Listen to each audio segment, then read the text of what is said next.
Who let this black kid into my classroom? Professor Hartwell's voice echoed through the lecture hall. 23 years of tenure. 6 figures. Untouchable. You, back row, the black one, stand up. Isaiah Parker rose. 19. Silent. Look at this. A black face in advanced number theory. Hartwell laughed. Food stamp family? Section 8 housing? Did your welfare caseworker fill out your application? Or did some diversity committee drag you here to meet their quota? He grabbed the chalk. I'm going to write an impossible equation. PhDs have failed, geniuses have quit. And you, ghetto trash, you're going to prove why black kids don't belong in real mathematics. The chalk scratched against the board. Isaiah stared at the equation. What Hartwell did next would cost him everything. His career, his reputation, his deepest secret. Comment where you're listening from. Subscribe to Beat Stories. Let me tell you who Isaiah Parker really was. Because Professor Hartwell had no idea, not a clue, and that ignorance would destroy him. Isaiah was 19 years old, a sophomore at Whitmore University, the youngest student in advanced number theory by 2 full years. Every day he sat in the back row, same seat, same corner, the spot where nobody looked twice. He never raised his hand, never volunteered answers, never showed anyone what he could really do. His homework was correct but unremarkable. B+ average, nothing special, nothing threatening. That was intentional. See, Isaiah had learned something early, a lesson his grandmother taught him when he was just a boy. Don't let them see everything you got. Save something for when you need it. Being seen had a cost. Being noticed meant being targeted. In his neighborhood, in his schools, in every space where black boys were expected to fail. So Isaiah made himself invisible, a ghost in plain sight. But here's what nobody knew, what nobody could have guessed. Mini cliffhanger. Isaiah Parker had been solving graduate-level mathematics since he was 15 years old. Self-taught. No tutor, no prep school, no expensive programs, no connections. Just him. Late nights, cold coffee, and a stack of notebooks he found in his grandmother's attic when he was 13. Those notebooks changed everything. They didn't belong to Isaiah. They belonged to his father, a man named James Parker, a man who died when Isaiah was only 6 years old. Isaiah barely remembered him, just fragments, pieces of a puzzle he could never complete. A warm hand on his shoulder, the smell of chalk dust on clothing, a deep voice saying words that burned into his memory forever. Numbers don't lie, son. People do. That was it. That was all he had of his father. A sentence, a feeling, a ghost. His mother never talked about James. Whenever Isaiah asked questions, she changed the subject. Her eyes would go distant, her voice would tighten, and eventually, Isaiah stopped asking. His grandmother wasn't much better. She'd just shake her head and say, "Your daddy was a good man." The world wasn't good to him. For 13 years, that's all Isaiah knew. His father was good. The world was cruel. End of story. Then he found the notebooks. Mini cliffhanger, hidden in the attic, covered in dust, waiting for him. Saw pages and pages of equations, proofs, theories, mathematical ideas that Isaiah couldn't even begin to understand. And margin notes, hundreds of them, written in handwriting that felt strangely familiar. Isaiah didn't know it then, but he was looking at his father's mind, his father's dreams, his father's unfinished work. It took years to decode. Isaiah would come home from school, ignore his homework, and study those notebooks instead, teaching himself, piece by piece, symbol by symbol. By 15, he wasn't just reading his father's work. He was continuing it. By 17, he was solving problems that most graduate students couldn't touch. By 19, he was quietly, invisibly, one of the most talented mathematicians at Whitmore University. And nobody knew. Not his professors, not his classmates, not even his mother. Isaiah kept his gift hidden, protected, saved for when he needed it. He didn't know that moment was coming. He didn't know a 23-year secret was about to explode. He didn't know his father's past was waiting for him in a Whitmore classroom. Mini cliffhanger. Now let me tell you about the man at the front of that classroom, Professor Richard Hartwell, the man who thought he was untouchable. Hartwell was 58 years old, tenured for 22 years, published in journals that most mathematicians only dreamed about. He ran his classroom like a kingdom, and he was the king. Students called his course the graveyard, where GPAs went to die, where dreams got buried, where ambitious young minds learned their place. Hartwell liked it that way. He enjoyed the fear, the power, the control. He prided himself on maintaining standards. That was his favorite phrase. Said it at every faculty meeting, every department review, every time someone questioned his methods. I'm maintaining standards, weeding out students who don't belong. He never specified what don't belong meant. He didn't have to. Everyone understood. 3 formal complaints of racial bias in 5 years. 3 black students who said Hartwell targeted them, humiliated them, drove them out. All 3 complaints dismissed. Insufficient evidence. Hartwell had friends in the administration. Powerful friends, the kind who made problems disappear. Mini cliffhanger. But Hartwell had a secret, one he'd been hiding for 24 years, and it was about to walk right through his door. Every few years, a student would slip through Hartwell's filters, someone who didn't fit his image of excellence, someone who looked different, sounded different, came from the wrong neighborhood, and every time Hartwell found a way to put them in their place. A public question designed to embarrass, a problem meant to humiliate, a grade that pushed them toward the exit. It always worked. For 2 decades, it always worked. The students would doubt themselves, drop out, transfer, disappear, and Hartwell would smile. Standards maintained, kingdom protected. He had no idea that Isaiah Parker was different, that this quiet black kid from the south side of Chicago carried something Hartwell couldn't imagine, a gift inherited from a man Hartwell had destroyed 24 years ago, a man named James Parker, Isaiah's father. October 15th, 2:00 p.m., room 248, advanced number theory. Isaiah walked in like every other day, backpack over one shoulder, eyes down, invisible. He took his usual seat, back row, far corner, the chair that faced the exit.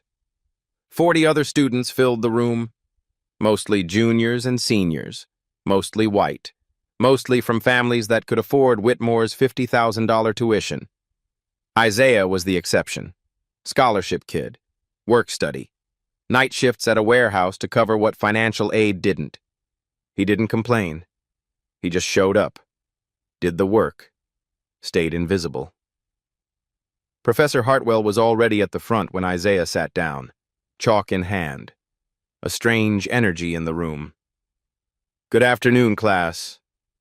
Hartwell's voice had an edge, a sharpness that made students sit up straighter. "Today we're going to have some fun." A few students exchanged glances. Fun in Hartwell's class usually meant someone was about to suffer. So, mini cliffhanger. Hartwell smiled, the kind of smile that made you want to run. "I have a challenge problem, something special, something I've kept for years." He walked to the board, drew a line across it with the chalk. "Anyone who solves this equation gets automatic extra credit, enough to guarantee an A for the semester, no matter what." Whispers rippled through the room. An automatic A? In Hartwell's class? That had never happened. Ever. But here's the catch. The whispers died. If you try and fail, and you will fail, you drop one full letter grade immediately. No appeals, no second chances. Silence. Nobody moved. Nobody volunteered.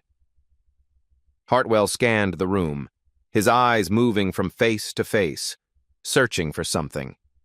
Then his gaze stopped. Back row. Far corner.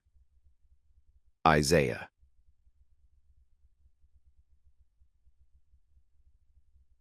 Mini cliffhanger. Mr. Parker. Son. Isaiah's stomach dropped. Yes, sir?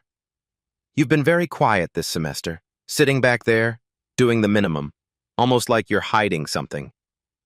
A few students turned around, staring, judging. Stand up. Isaiah stood, slowly. Come to the front. Let's see what you've really got. Isaiah walked forward, each step heavier than the last. He could feel the eyes on him, 40 students watching, waiting for him to fail. Hartwell handed him the chalk. Their fingers touched for a moment. Hartwell's skin was cold. This is an equation from a 1986 paper. Mathematicians have worked on it for decades. PhD students have tried. Professors have tried. Nobody has solved it. He leaned closer, voice dropping to a whisper that only Isaiah could hear. Between you and me, I don't think you'll last 30 seconds. Then louder, for the class. 5 minutes, Mr. Parker. Impress me, or drop my class today. Mini cliffhanger. Hartwell turned to the board and started writing. The equation that would destroy his career.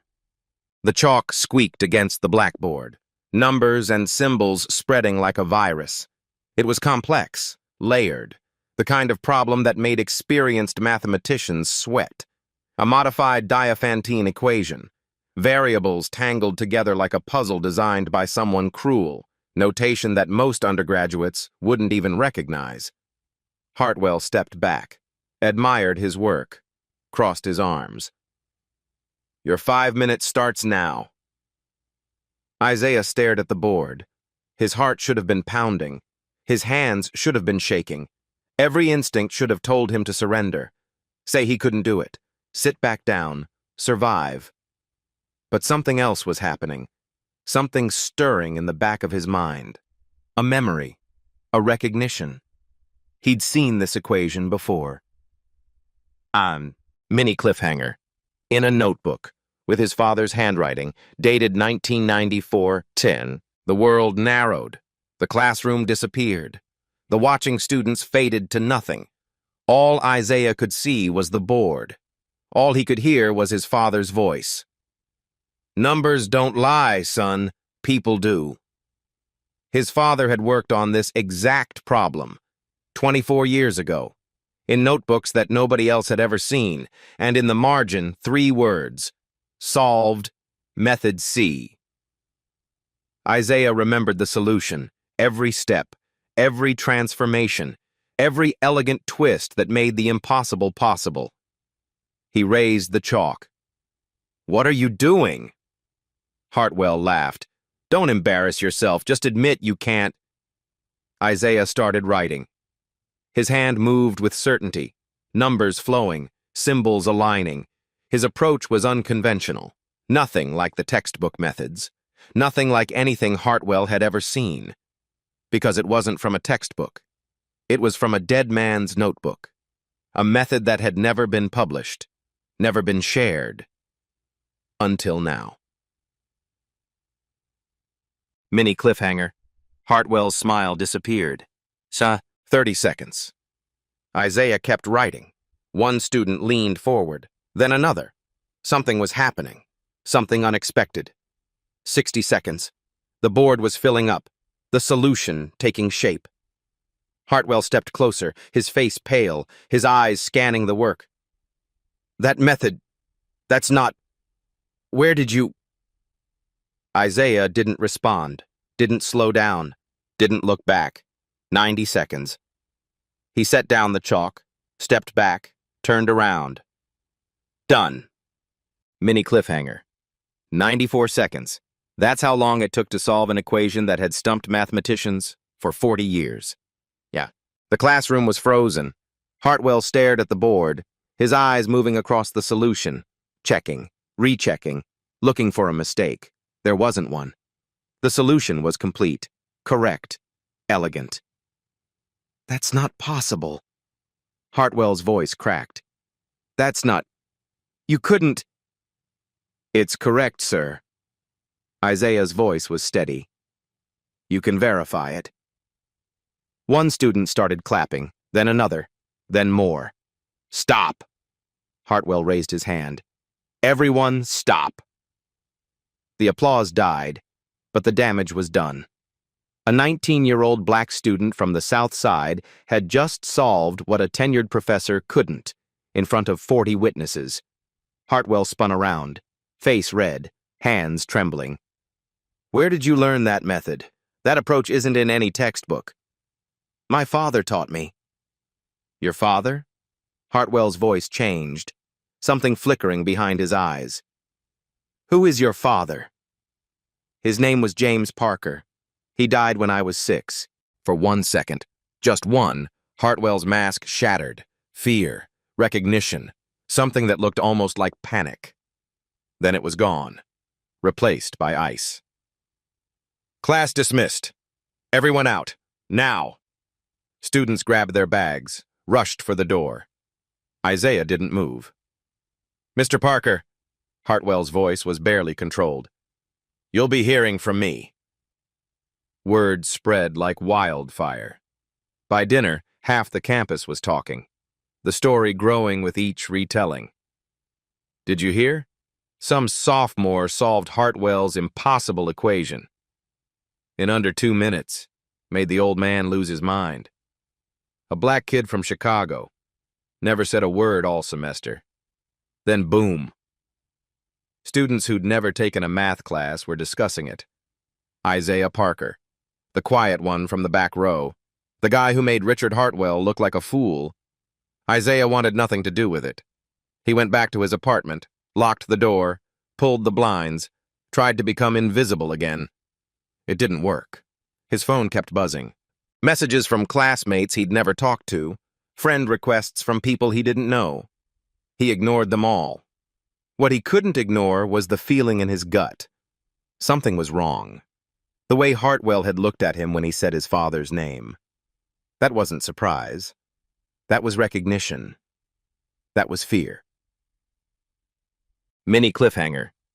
2 days later, Isaiah learned why. The email arrived at 3:47 p.m. Subject, academic integrity violation. Immediate meeting required. Isaiah read it 3 times. Each time the words hit harder. Academic integrity violation. That meant cheating. That meant expulsion. That meant everything he'd worked for. Gone. He walked into Hartwell's office at 4:00 p.m. sharp. The door closed behind him like a coffin lid. Hartwell sat behind his desk, calm, controlled, a stack of papers arranged perfectly in front of him. Sit down, Mr. Parker. Isaiah sat. The chair was uncomfortable, probably on purpose. Let me be direct with you. Hartwell's voice was smooth, professional. Your performance in my classroom 2 days ago has raised serious concerns.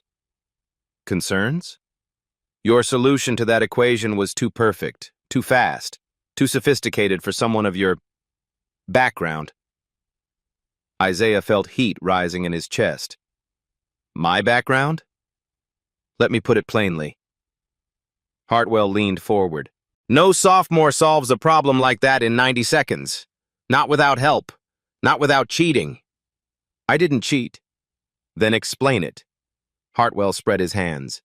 Explain how a 19-year-old from the South Side of Chicago, working night shifts at a warehouse, barely scraping by on financial aid, somehow solves a problem that defeated professional mathematicians for 40 years. Mini cliffhanger. Isaiah kept his voice steady, but inside, he was shaking. I told you in class. My father taught me. Ah, yes, your father. The dead mathematician. Hartwell's lips curled. Convenient, isn't it? A witness who can never be questioned. It's the truth. Here's what I think is the truth, Mr. Parker. Hartwell pulled a document from the stack. I think you found that solution somewhere. Online. In an old journal. Somewhere. You memorized it. Waited for your moment. And played the hero in front of my class. He slid the document across the desk. This is a formal academic integrity complaint. I'm filing it with the dean's office today. Isaiah looked at the paper, his name at the top. Words like fraud and misconduct scattered throughout. You have 2 weeks to prove you didn't cheat. Hartwell smiled. If you can't, and let's be honest, you can't, you'll be expelled. Permanently. Your transcript marked forever. Your future, well, let's just say you might want to keep that warehouse job. Isaiah's hands clenched, but his voice stayed calm. I learned that method from my father's notebooks. He was a mathematician. He worked on that exact problem. Something flickered in Hartwell's eyes, just for a moment. Your father's notebooks. Yes. And what was your father's name again? James. James Parker. D. Mini cliffhanger. The flicker became a crack. Hartwell's mask slipping for just a second. Celia, I've never heard of him.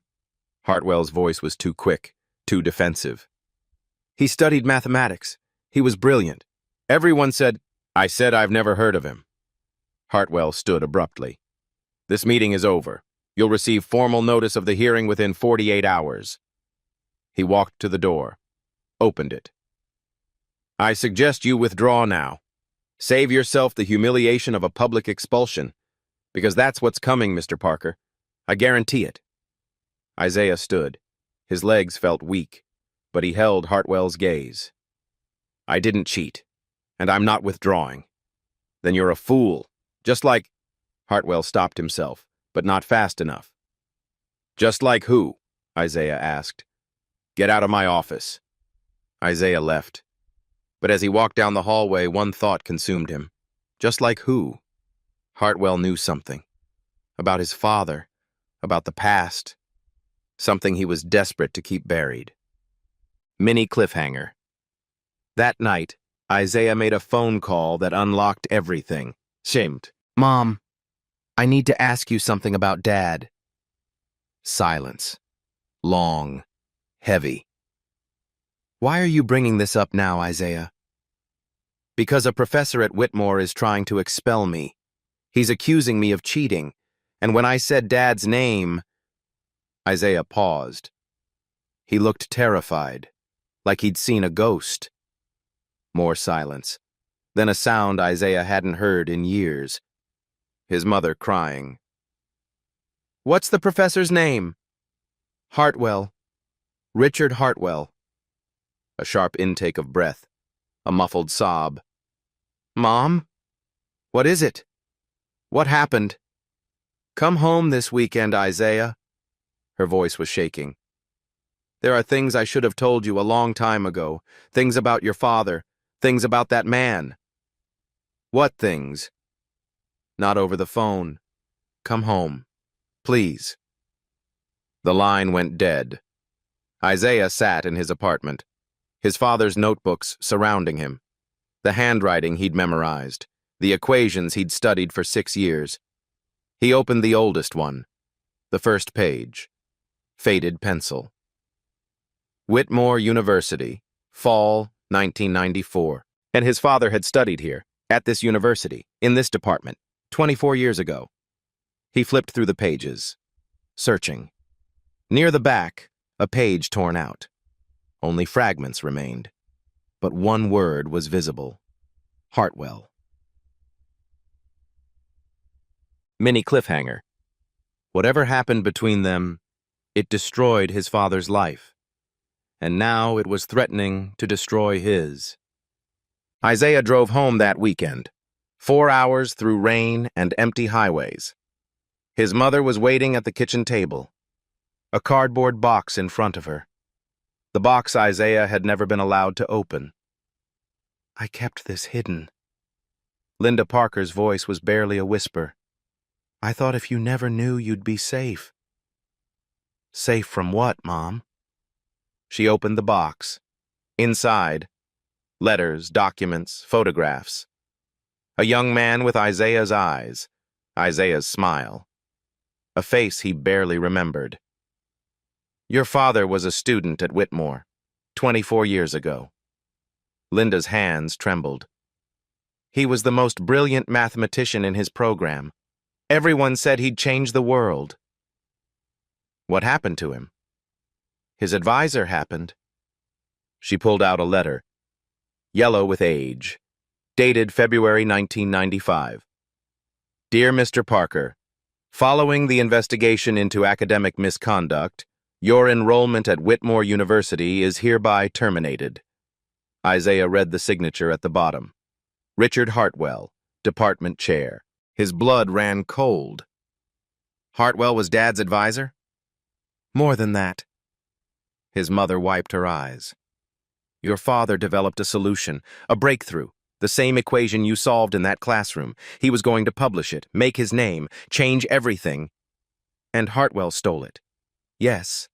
Linda's voice broke. "He took James's work, published it under his own name in 1995, built his entire career on it, and when your father tried to fight back, he was accused of plagiarism." "His own work, Isaiah. Hartwell said your father copied from him. The university believed the tenured professor over the young black graduate student. No real investigation, no fair hearing, just destruction." Mini cliffhanger. Isaiah felt the room spinning, but there was one more question he had to ask. "How did Dad die, Mom?" Linda couldn't look at him. "Please, I need to know." "You were 6 years old." Her voice cracked. "He tried to move on, got a job, married me, had you. But the injustice ate at him, the knowledge that his life's work had someone else's name on it." She finally met his eyes. "He left a note, said he couldn't fight anymore, said the system had won. And then he—" She couldn't finish. Isaiah understood. His father hadn't just died. He'd been killed, slowly, deliberately, by a man who stole his work, destroyed his reputation, and walked away clean. And that man was still teaching, still powerful, still destroying students, now trying to destroy Isaiah. "I'm not going to let him win again, Mom." "Isaiah, please, just transfer, walk away. Don't let him do to you what he did to your father." Isaiah shook his head. "Dad walked away. He gave up, and it killed him." He stood. "I'm going to finish what he started, and I'm going to make Richard Hartwell pay for every life he destroyed." The next 2 weeks were the worst of Isaiah's life. He filed his appeal. The university required new evidence, evidence that Hartwell had spent 24 years burying. The Academic Integrity Office gave him 14 days. 2 weeks to prove he wasn't a cheater. 2 weeks to expose a crime older than he was. It was never going to be enough. The whispers started immediately. "That's the kid who cheated in Hartwell's class. Heard he stole the solution from somewhere online. Typical affirmative action fraud. They always get caught eventually." Students who'd never spoken to Isaiah suddenly had opinions about him. His study group stopped responding to messages. His lab partner requested a transfer.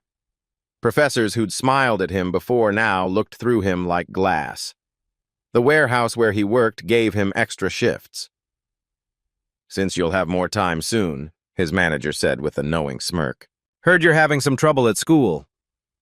Isaiah didn't ask how he'd heard.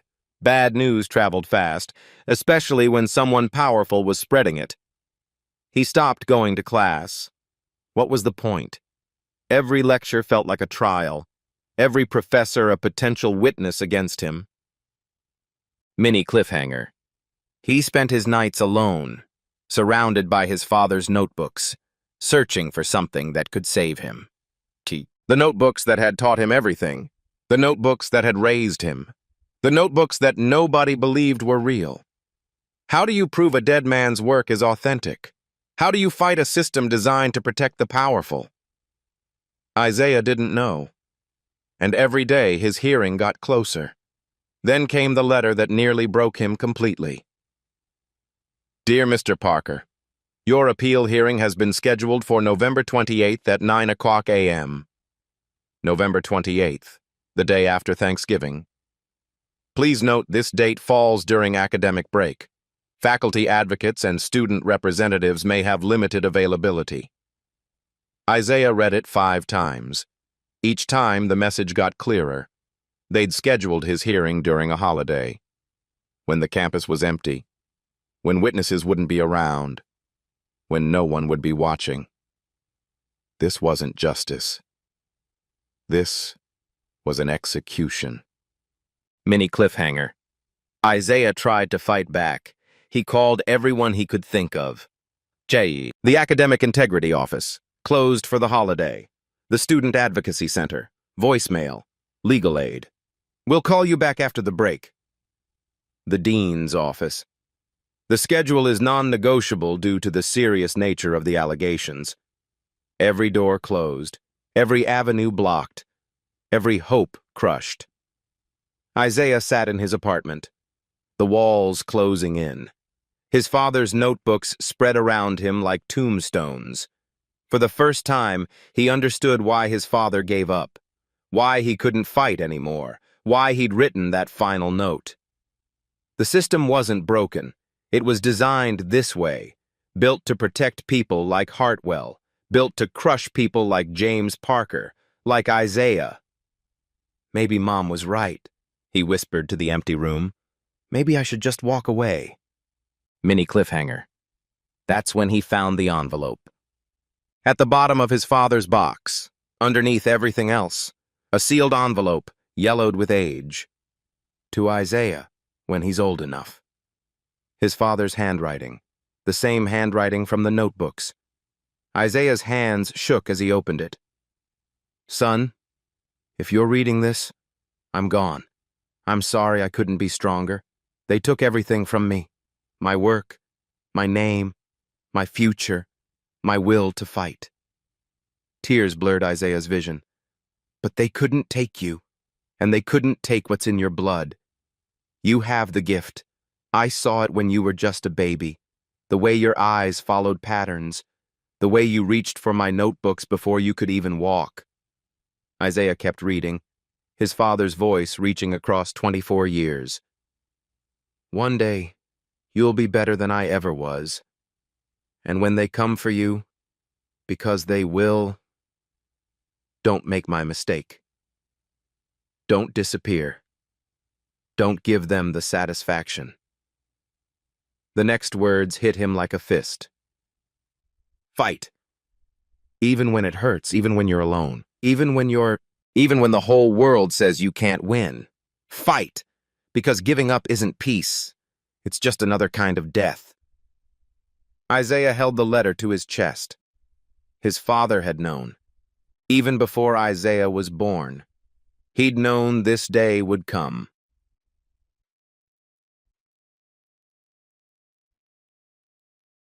Mini cliffhanger. And he'd told Isaiah exactly what to do. Isaiah didn't sleep that night. Instead, he worked. Organizing his father's notebooks, dating every page, cross-referencing every equation with Hartwell's publications. The pattern was undeniable. James Parker's work, 1994. Hartwell's publication, 1995. Same equations, same methods, same solutions. The dates proved everything. His father came first. Hartwell was the thief. But Isaiah knew the evidence alone wasn't enough. Not against a tenured professor with 23 years of institutional protection. Not in a system designed to bury people like him. He needed someone inside, someone with credentials, someone Hartwell couldn't silence. Isaiah opened his laptop. searched the Whitmore faculty directory, looking for an ally. One name caught his attention: Dr. Lydia Moore, Associate Professor of Applied Mathematics, MIT PhD, one of 3 black faculty members at Whitmore, the only one in the mathematics department. He'd heard stories about her. She didn't play politics, didn't protect the old guard, had a reputation for fighting battles others wouldn't touch. Isaiah looked at the clock. 5:47 a.m. Too early to call, but not too early to email. He started typing. Dr. Moore, my name is Isaiah Parker. You don't know me, but I need your help. Professor Hartwell is accusing me of cheating, but I have evidence that he's been hiding something for 24 years. Something about my father, James Parker. Please, you're my last hope. He hit send, then he waited. Minutes turned to hours, hours turned to forever. Dr. Lydia Moore was 48 years old, MIT PhD, published in journals that most mathematicians only dreamed about. She'd survived 20 years in academia by being twice as good and 3 times as careful. She knew which battles to pick. She knew when to speak and when to stay silent. For 24 years, she'd stayed silent about James Parker. Not anymore. Dr. Moore's office was small, books everywhere, degrees on the wall, a single photograph on her desk, a group of young graduate students smiling at the camera. Close the door, she said, and sit down. Isaiah sat. Tell me everything, from the beginning. Don't leave anything out. Isaiah talked for 30 minutes. The equation, the humiliation, the accusation, his father's notebooks, the letter from 1995, everything. Dr. Moore listened without interrupting, her face unreadable. When Isaiah finished, she was quiet for a long time. Then she pointed to the photograph on her desk. You see that man? Second from the left? Isaiah looked, a young black man, brilliant smile, eyes full of hope. That's your father, James Parker. We were in the same doctoral program. 1994. Isaiah's heart stopped. You knew him? I knew him well. He was the most talented mathematician I'd ever met. Everyone said he'd change the field forever. Her voice dropped. And then Hartwell destroyed him. Mini cliffhanger. You saw what happened? Sir, I saw everything. Dr. Moore stood, walked to her window, her back to Isaiah. Your father developed something extraordinary, a solution to a problem that had stumped mathematicians for decades. It was going to be his masterpiece, his ticket to everything. The equation Hartwell made me solve. The same one. She turned around. Hartwell was his advisor, had access to all of James's work, knew exactly what he was developing. And he stole it. Published it under his own name, 1995. Built his entire career on it. Got tenure. Got famous. Got rich. Her voice hardened. And when your father tried to fight back, tried to prove the work was his, Hartwell accused him of plagiarism. His own work. His own work. And the university believed the tenured white professor over the young black graduate student. No investigation. No fair hearing. Just destruction. Isaiah felt rage building. You were there. You could have said something. I know, Dr. Moore's voice cracked. I was 22 years old, a black woman trying to survive in a department that barely tolerated my existence. Speaking up meant losing everything. She met his eyes. I've carried that guilt for 24 years. I wake up thinking about it, go to sleep thinking about it. Every time Hartwell walks past me in the hallway, I remember what I didn't do. Mini cliffhanger. Why are you helping me now, Ed? Because I'm tired of being a coward. Dr. Moore sat back down. And because you have something your father never had. What? Proof that can't be ignored. She pulled a folder from her desk drawer. After you emailed me, I did some digging. University archives, department records, things Hartwell thought he'd buried forever.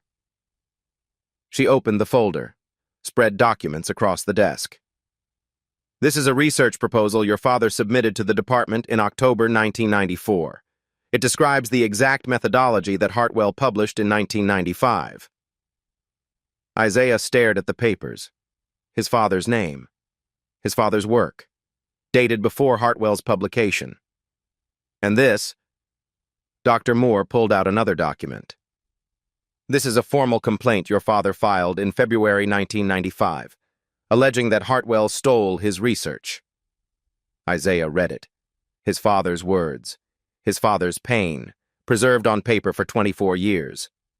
The complaint was dismissed. Insufficient evidence. Your father was expelled 2 weeks later. Mini cliffhanger. So Hartwell has done this before, Isaiah said, and gotten away with it. For 24 years, but here's the thing. Dr. Moore leaned forward. Your father's notebooks. If we can prove they're authentic, that they weren't fabricated, then Hartwell's entire defense collapses. How do we prove that? We don't. We get someone else to prove it. Someone whose credentials are so impeccable that the university can't ignore them. She picked up her phone. My doctoral advisor, Dr. Benjamin Crawford, MIT Emeritus, Fields Medal nominee, the most respected mathematician in the country. If he says your abilities are real, nobody can argue. Will he help? I don't know. He's 71, semi-retired, doesn't take meetings. She started dialing. But for something like this? For a chance to right a 24-year wrong? He might make an exception. The phone rang. Once, twice. A voice answered. Isaiah couldn't hear the conversation, just Dr. Moore's side. Benjamin, it's Lydia. Yes, I know it's been a while. I need a favor. A big one. Academic fraud. 24 years old. The victim's son. Yes, I'm certain. His name is Parker.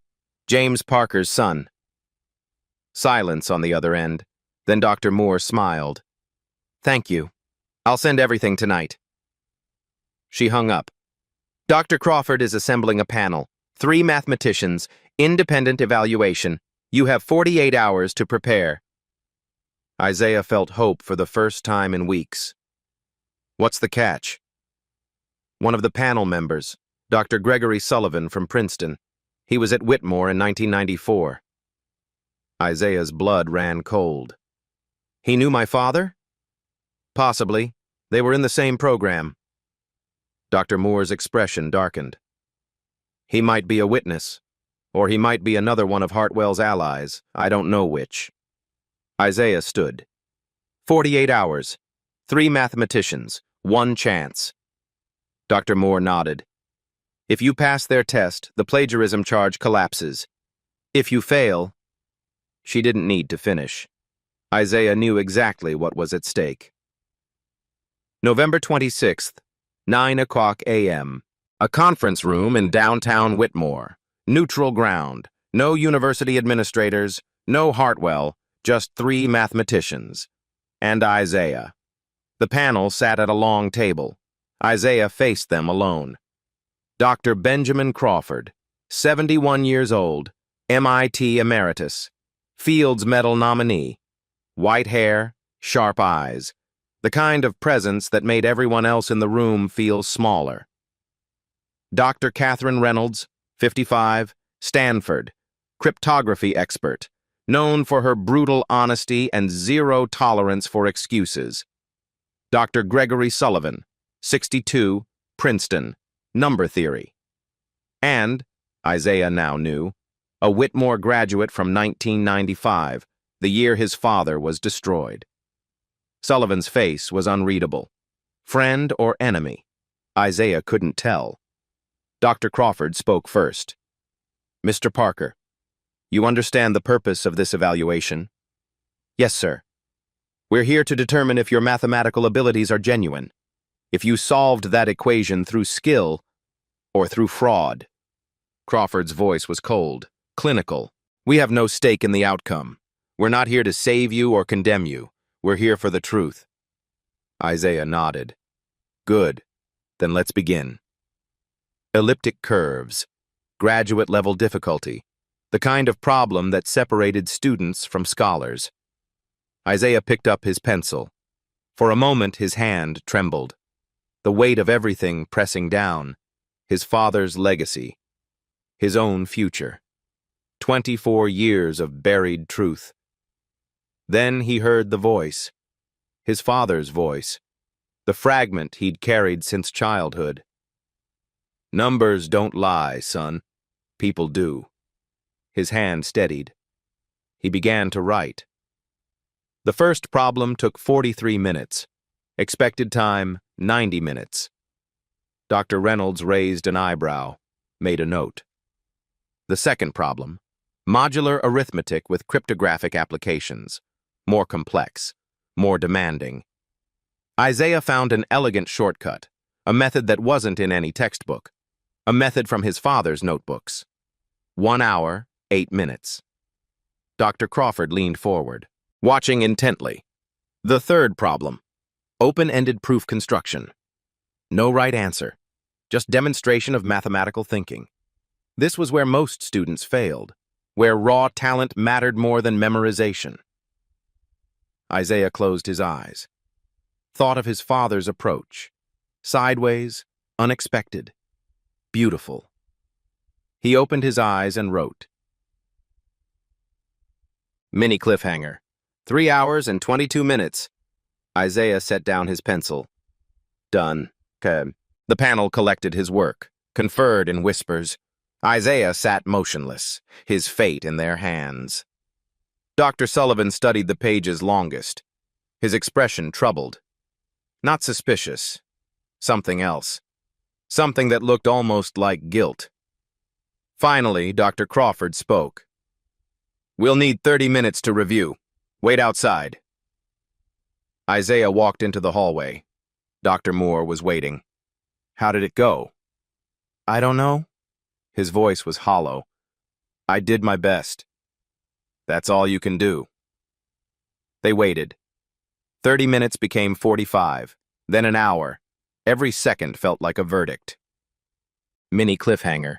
Then the door opened, and Dr. Sullivan stood there, alone, with something to say. Mr. Parker, can I speak with you, privately? Dr. Moore tensed. Whatever you have to say, please, Sullivan's voice cracked. This is personal. Isaiah followed him to a corner of the hallway, away from the door, away from ears. Sullivan couldn't meet his eyes. I knew your father. Isaiah's heart stopped. We were in the same program, 1994. He was... Sullivan swallowed. He was the best of us, the most brilliant mathematician I'd ever met. Everyone knew he was going to do something extraordinary. What happened?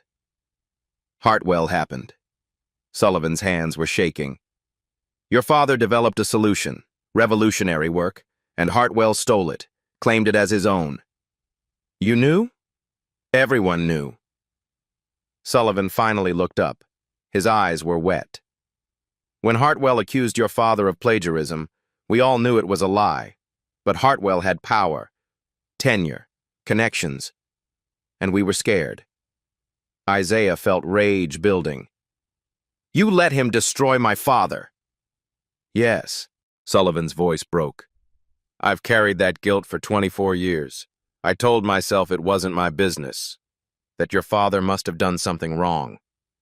But I knew. I always knew. He reached into his jacket, pulled out an envelope.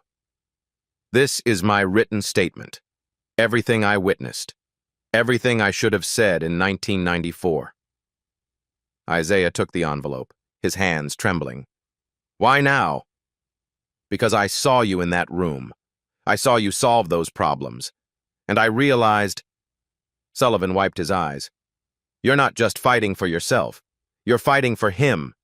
For a man who deserved better. A man we all failed. He straightened up. I'm not failing him again. I'm changing my assessment, and I'm testifying against Hartwell. Mini cliffhanger. Isaiah held the envelope. A confession 24 years in the making. But would it be enough? The door opened again. Dr. Crawford emerged. Mr. Parker, we're ready. Isaiah walked back in, Dr. Moore beside him, Sullivan taking his seat with the others. Dr. Crawford held Isaiah's test papers. Mr. Parker, in 43 years of mathematics, I have evaluated thousands of students. From MIT, Princeton, Cambridge, the finest institutions in the world. He paused. Your work today is exceptional. Problem 1. Completed in half the expected time. Problem 2. You used a method I've only seen in advanced research. Problem 3. Your proof construction shows original thinking at a professional level. Isaiah held his breath. It is my professional opinion that you are not a fraud. You are a genuine mathematical talent. Dr. Reynolds nodded. Agreed. The accusations against you are baseless. Dr. Sullivan stood. And I am prepared to provide testimony regarding events I witnessed in 1994. Events that explain how Professor Hartwell obtained the work he has claimed as his own for 24 years. Isaiah exhaled, the first real breath he'd taken in weeks. Dr. Crawford looked directly at him. Mr. Parker, your father would be proud. November 28th, 9:00 a.m., University Administration Building. The hearing room was cold, formal, designed to intimidate. On one side, Isaiah, Dr. Moore, and a stack of evidence. On the other, Professor Richard Hartwell. Confident, smiling, certain of victory. He didn't know what was coming. This is a simple case. Hartwell's voice was smooth, practiced. Mr. Parker submitted a solution that no undergraduate could possibly derive independently. He refuses to explain how he obtained it. The only logical conclusion is academic dishonesty. He spread his hands. I take no pleasure in this, but Whitmore has standards, and those standards must be maintained. The dean turned to Isaiah. Mr. Parker, your response? Isaiah stood, his voice steady. I didn't cheat. I couldn't have. Because the method I used came from my father's notebooks. Notebooks dated 1994, a full year before Professor Hartwell published the same solution under his own name. Hartwell's smile flickered. Objection. Those notebooks could have been fabricated. Then explain this. Dr. Moore stood, placed a document on the table. This is a research proposal submitted by James Parker to the Whitmore Mathematics Department in October 1994. It describes the exact methodology that Professor Hartwell published in 1995. She placed another document beside it. This is a formal complaint filed by James Parker in February 1995, alleging that his advisor, Professor Hartwell, stole his work and claimed credit. Hartwell's face went pale. Those documents are irrelevant. James Parker was a proven plagiarist who... James Parker was my father. Isaiah's voice cut through the room. And he didn't plagiarize anyone, he was the victim. Moore continued. We have independent verification of Mr. Parker's abilities. 3 mathematicians, Dr. Benjamin Crawford of MIT, Dr. Catherine Reynolds of Stanford, and Dr. Gregory Sullivan of Princeton, evaluated him 2 days ago. She produced their written assessments. All 3 concluded that Isaiah Parker is a genuine mathematical talent. All 3 stated that the plagiarism accusation is baseless. Hartwell was sweating now. Those evaluations prove nothing about where he learned. There's more. Dr. Moore's voice hardened. Dr. Sullivan has provided a sworn statement. She slid the document across the table. Sullivan's confession.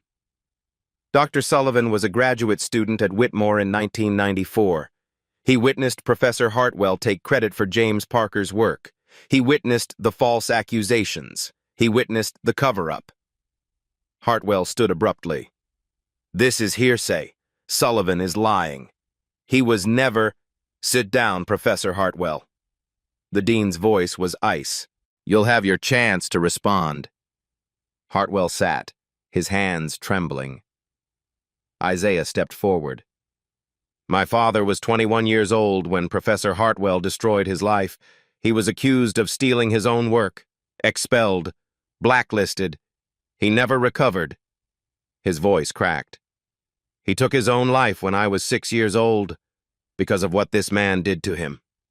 Isaiah pointed at Hartwell.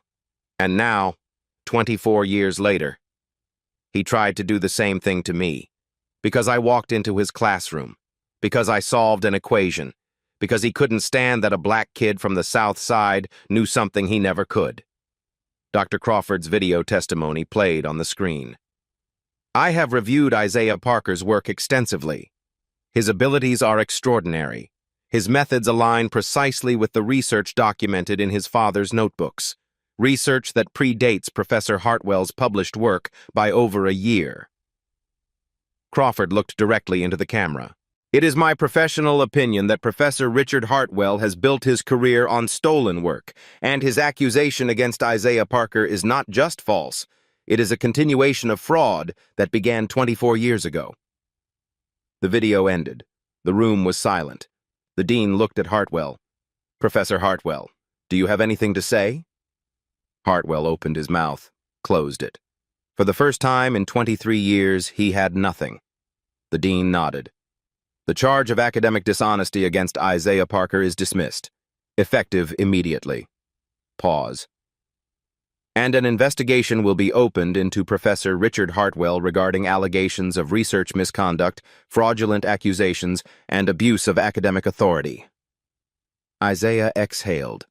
24 years. Finally, justice. Before the hearing adjourned, Isaiah stood one last time. I didn't come here for revenge. He looked at Hartwell, the man who had killed his father slowly, who had tried to do the same to him. I came here for my father's name. His voice was steady now, certain. James Parker was a brilliant mathematician. He was 21 years old when his life was stolen. His work was taken. His reputation destroyed. His name erased. Isaiah held up his father's notebook.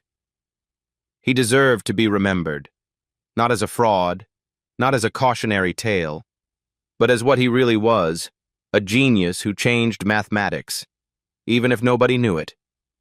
He set the notebook on the table. That changes today. The investigation took 3 months. 4 cases of research misconduct confirmed. 3 former students came forward with similar stories. 2 decades of stolen work exposed. Hartwell's tenure was revoked. Not resigned. Stripped.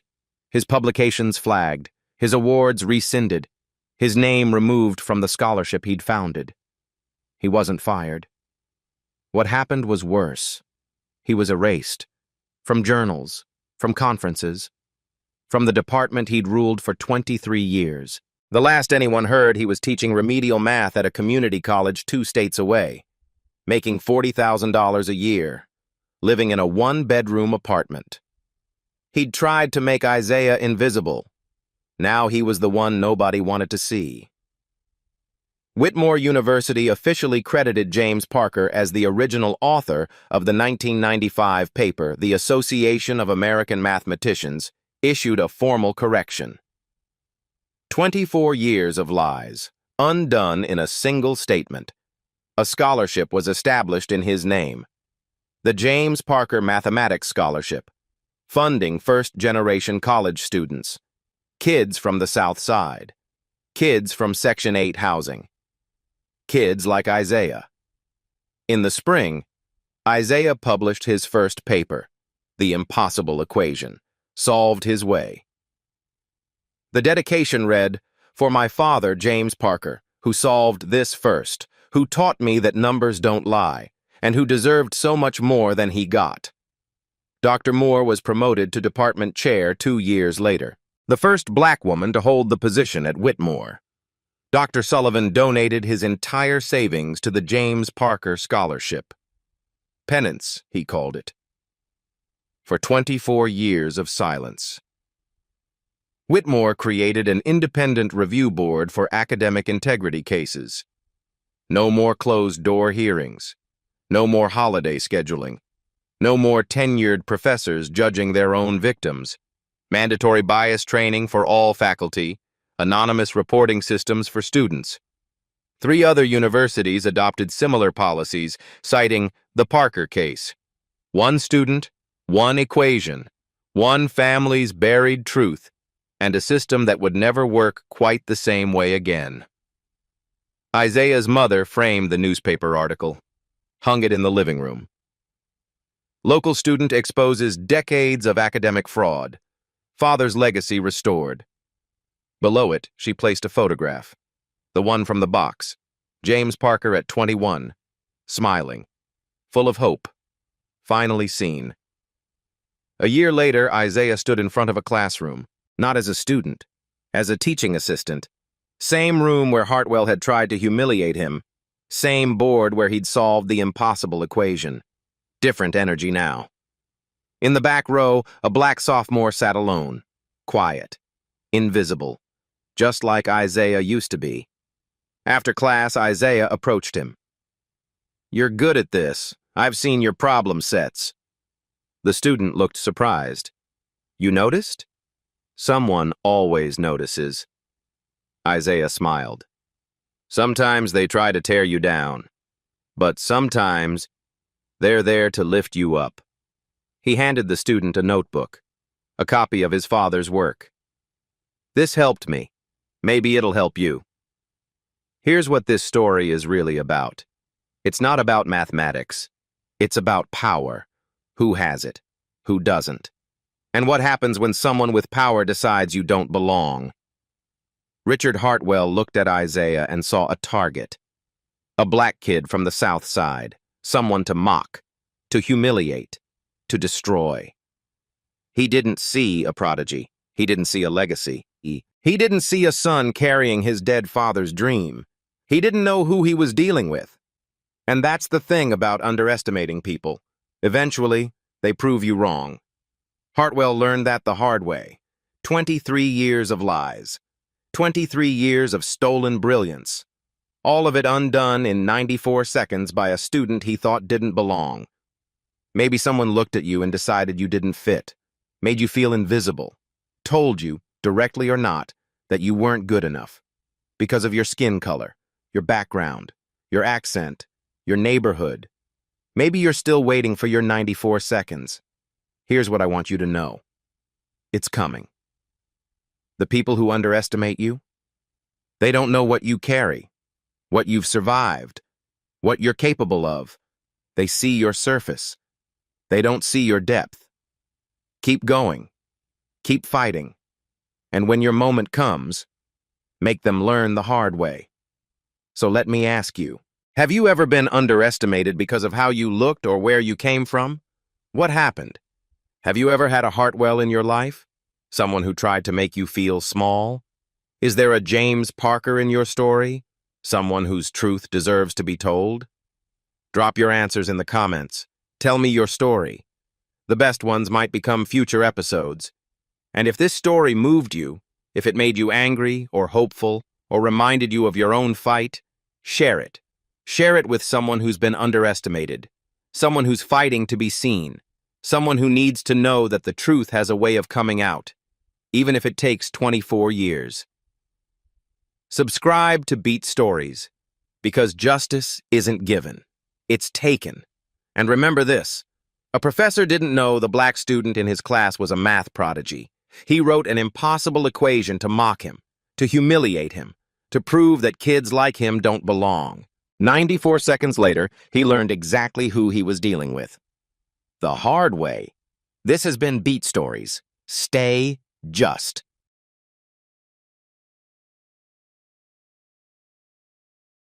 This story shouldn't be the exception.